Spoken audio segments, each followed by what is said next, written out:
Okay. Does anyone have a follow-up question? Oh. Well, time for another break. No, no, that was me.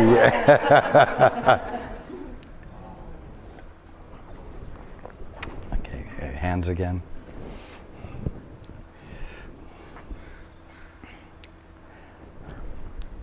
Where is the microphone? Okay, right up here in front. Thank you very much. I'm just wondering, I have a question with relation to my youngest child, Ian. He's going to be graduating from college this December. I'm sorry. Does this relate to the answer that was Oh, it's a follow-up distinctly? No, it doesn't. Okay, then let's take care of the follow-up questions I'll and give come one back. to that. I got a pinched nerve that's killing me in my back all the time. and I'm constantly asking the healing team to take care of it, but they seem to have their hands full with it. And it's really hard for me not to think in terms of some sort of method to deal with it, like chiropractic or anything else. But I've tried all those things, and they've given me some minor help, and then it goes away. So if you could comment on that at all, I'd appreciate it, because it is somewhat discouraging. It is specifically a control issue with you. There is a tendency you have to be the first one to present a solution when there is a need and an expectation that it will be honored. And I am going to be very blunt. You need to back off. Oh. Back off. And make room for others to have solutions, even if they are different from yours. And I'm going to leave that with you to contemplate. You are welcome. In the very back. Thank you, Raj. The question I have is my dog, who is... I'm sorry. Does this relate to... Yes, it does. Okay. She's been having seizures or else mini strokes for the past 4 or 5 months. They've been coming more prominently the past few days. And then she gets well again, and she seems to be just fine.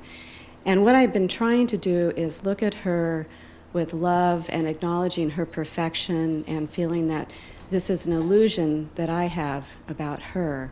But I was listening to what you were saying to Michael about his heel pain, and what it made me think about is she picking up on emotional energy in the house? Is it something else that's going on with her that's not a physical problem, but more of an emotional one, or something else that I have no idea what's going on? Well, let's use the word mental. Okay. Mind, of the nature of mind. No, this is not a reflection of anything going on in the family or the home. No. She's feeling tired. She is, well, I'm going to say she's giving up. She is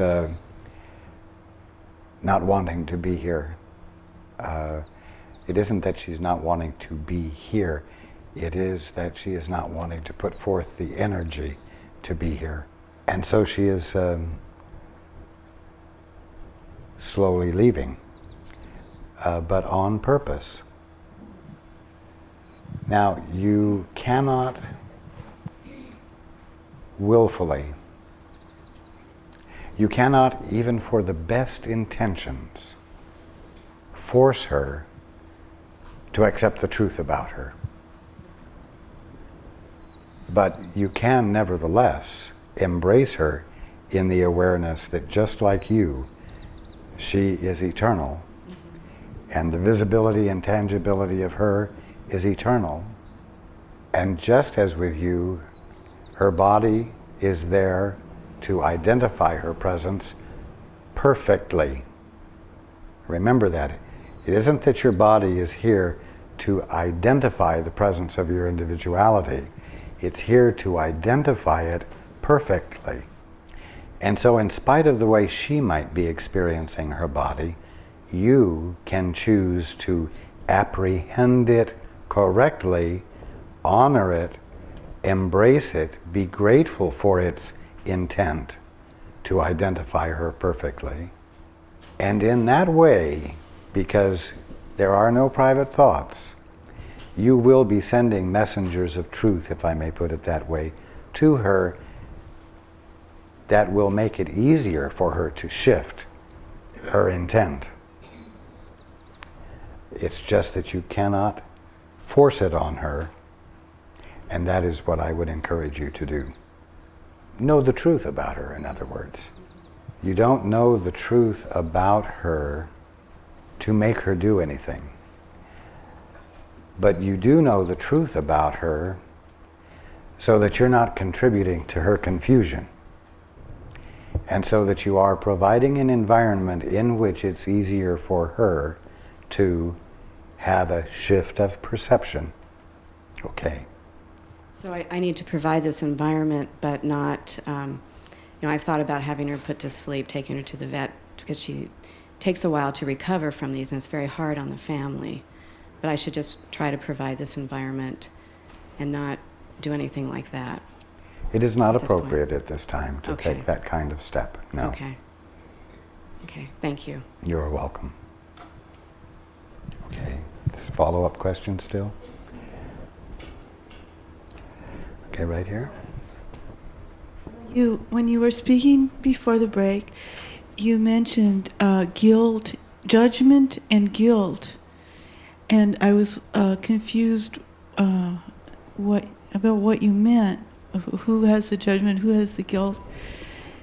When anyone is angry at you, or when you are angry with someone else, and you feel the feeling, you send out a messenger, or they send out a messenger to you, expressing or embodying their judgment, their anger. When you receive it and experience the message of judgment, it spontaneously causes you to feel that you must have done something wrong. In other words, you feel guilty.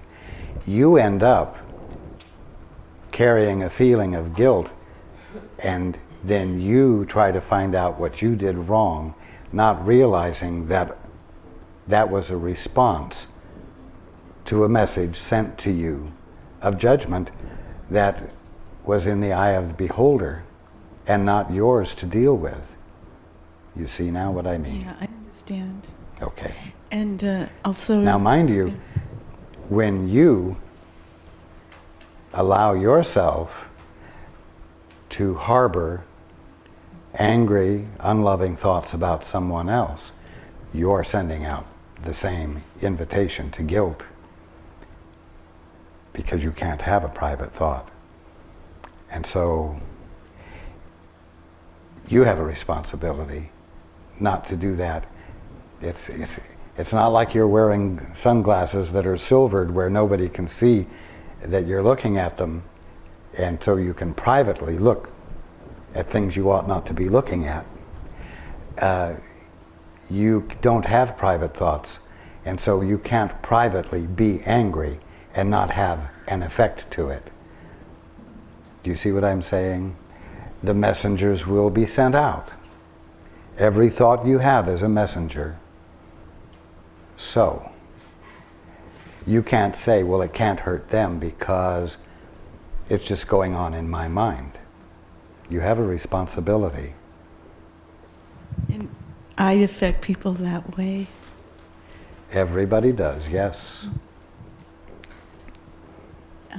And when you were talking about distinguishing between someone else's ego and your own, In other words, is the belief that you are suffering from yours or someone else's? right? And would your response be the same to not believe it? I mean, that's the thought that came to me. it's all ego, whoever If it is? if it's yours, it's well to ask, what is the belief? At least you know that your mind is where it needs to be attended to. If it is someone else, then you ask the Holy Spirit to be with them in support of their release from whatever the belief is that's binding them and causing them enough pain to get angry at someone else or express their distress outward against someone else. You ask for their healing, their release of the misperception that they're suffering from. But you don't take it upon yourself to find out what you're doing wrong when it's not even yours. If it's yours, do the same thing. Ask the Holy Spirit to release you from the misperception that's illegitimately binding you. And in addition, ask the Holy Spirit, or say that if you need to be conscious of what it is so that you can consciously release it, please reveal it to you. Okay, and yes. I think this is along the same lines. I was wondering if you would give us a little clearer insight as to what Christ's experience during the ordeal that went through, his physical body went through, and the idea of taking on the sins of the world,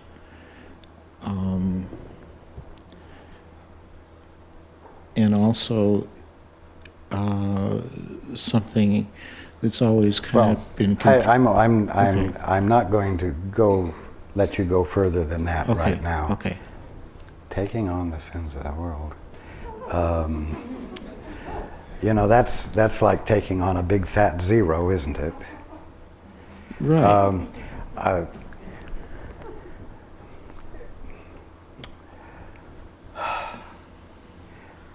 I never said that. Okay. I never conceived of that. All I did was uncover ignorance for what it was. I didn't take on ignorance. I didn't go in to do battle with ignorance.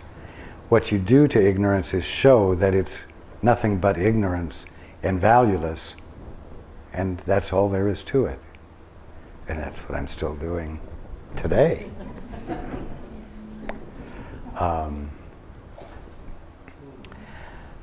You know what?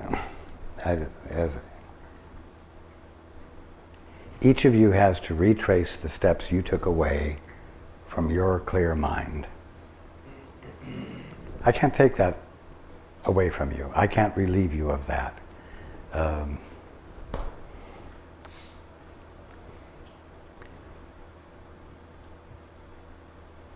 But I can tell you that the steps you thought you took away from home and this place that you think you found yourself in is all imaginary.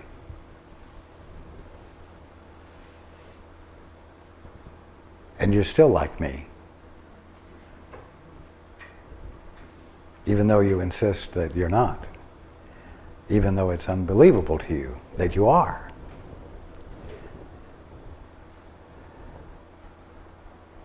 And so I can tell you the truth about you, so you'll begin to be willing to invalidate the perspectives you're so committed to right now.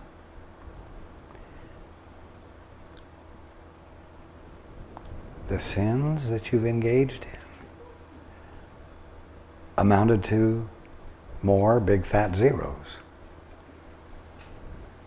The only thing that's troublesome about them is that you believe they're real, and therefore you must pay a penalty for them, and you are guilty of them, and therefore you stand in some inferior position to me or your father.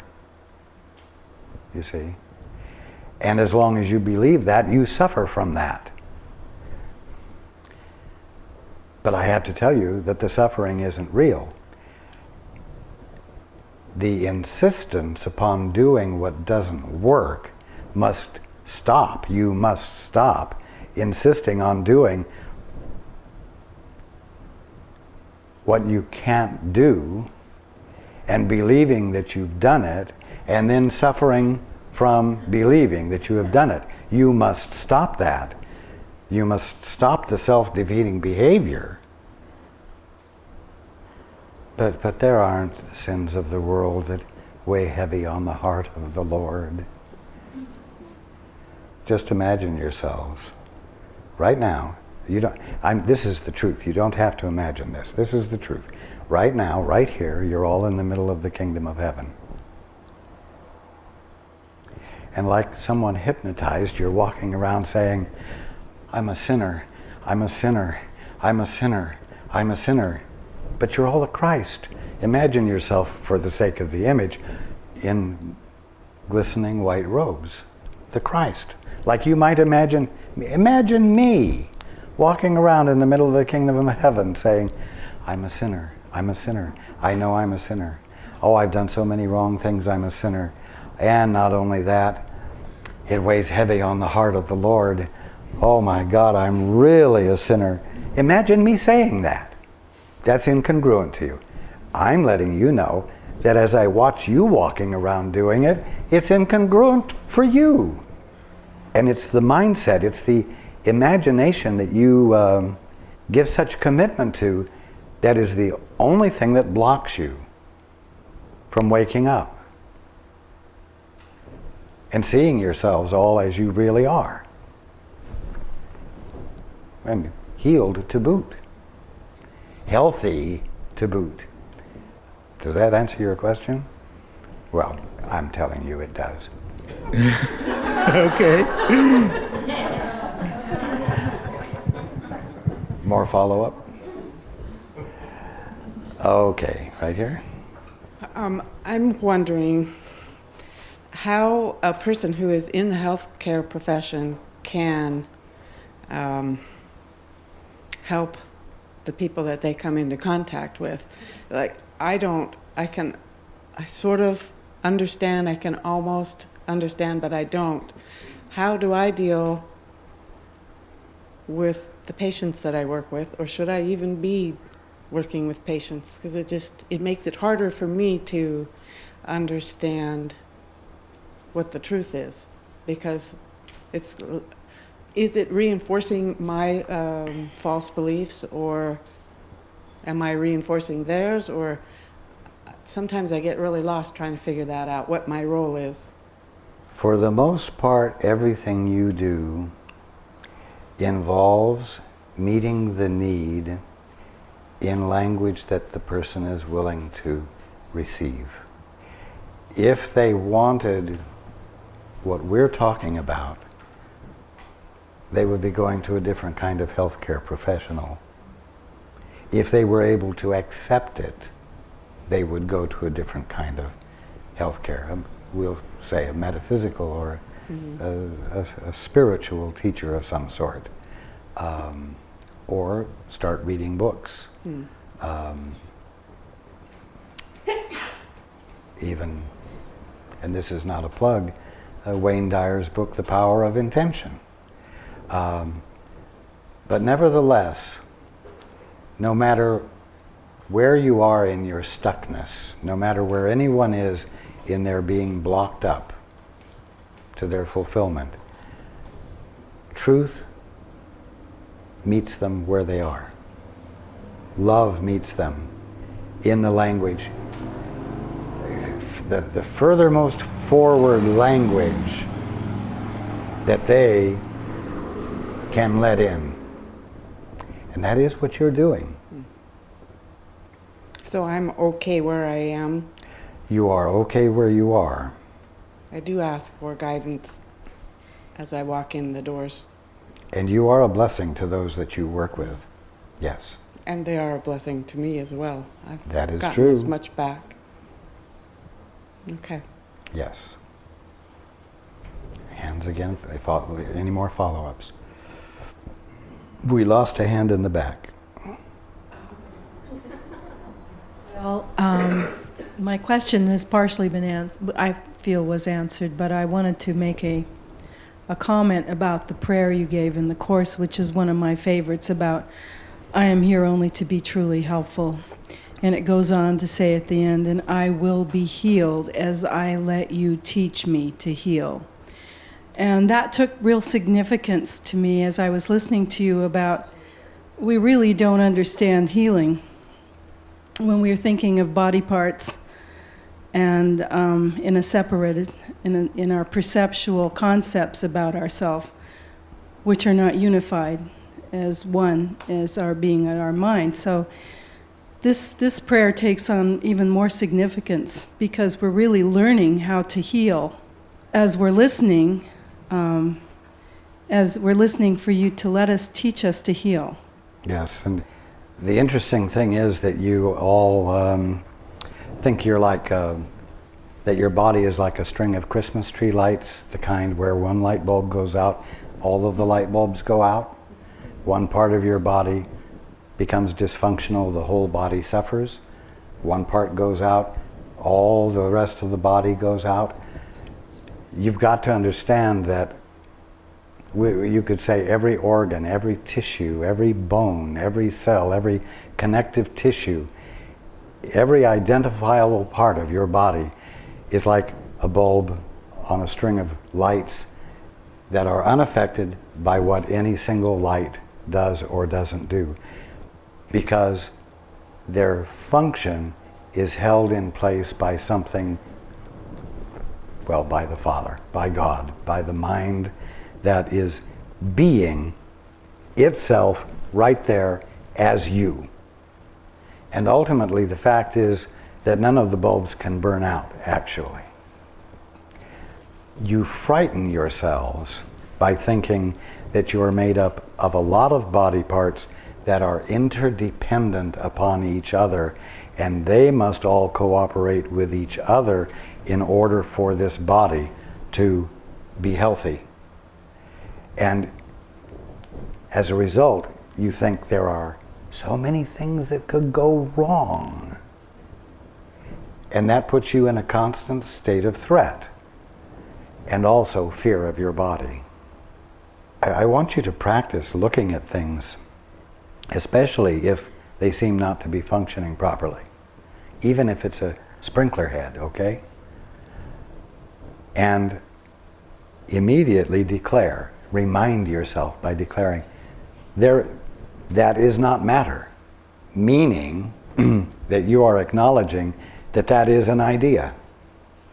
And the intent or purpose of that idea that is embodied as the sprinkler head or whatever it is you're talking about is unchangeable and is the reason for that particular configuration of identifiability.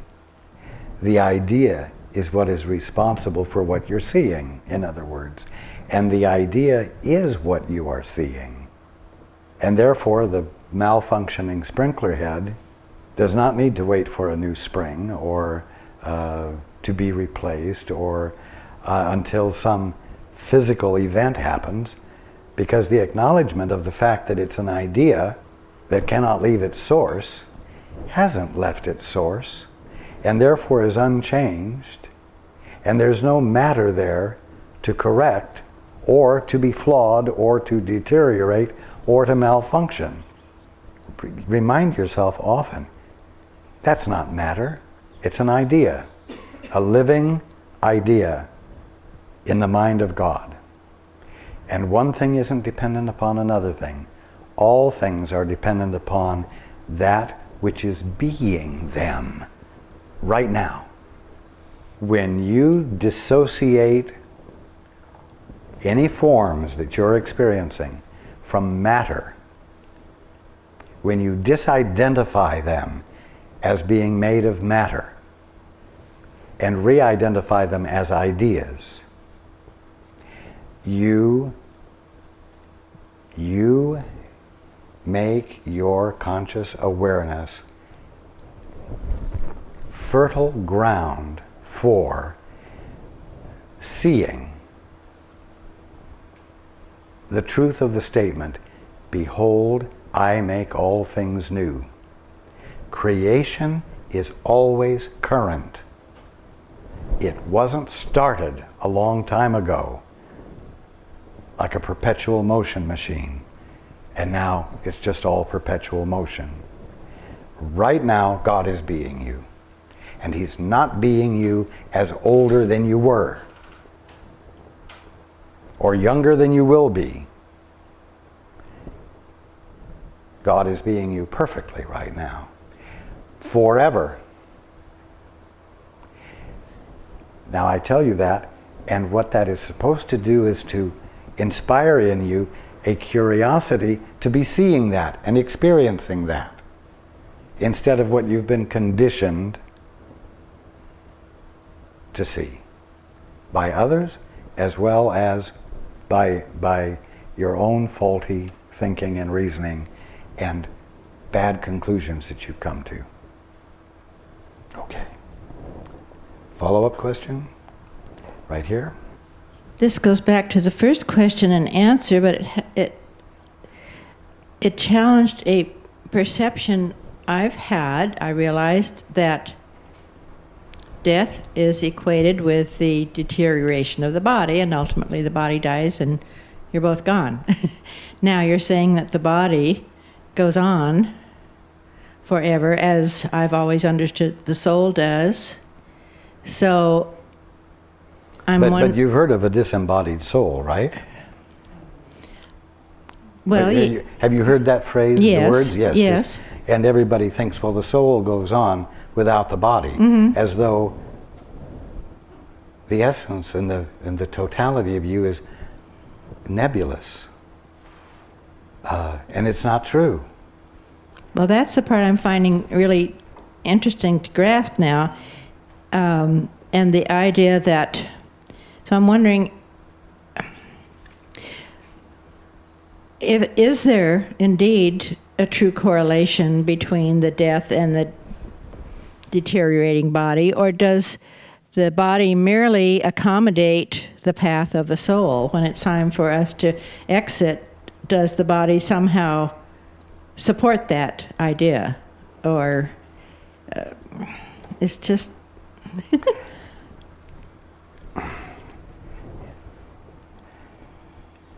Bear with me here.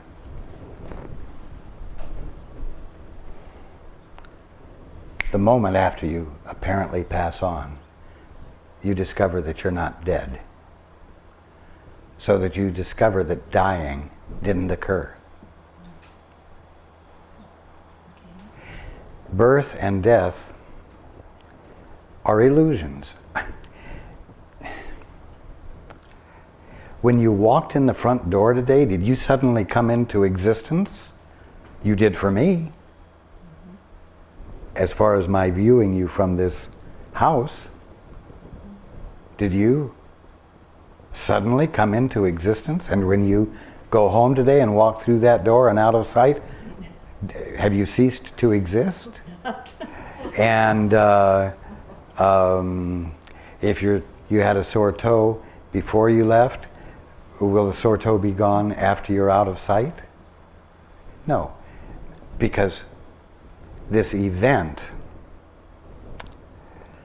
of transition from inside the house to outside the house is a non-event. It's a visual thing, but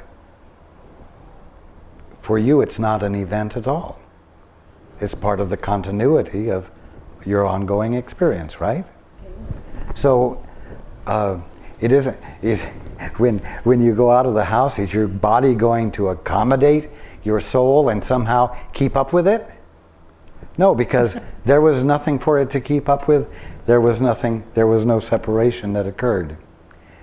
Your body doesn't function independent of your soul or your being.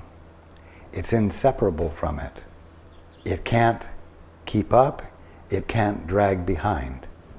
But I'll tell you this, when you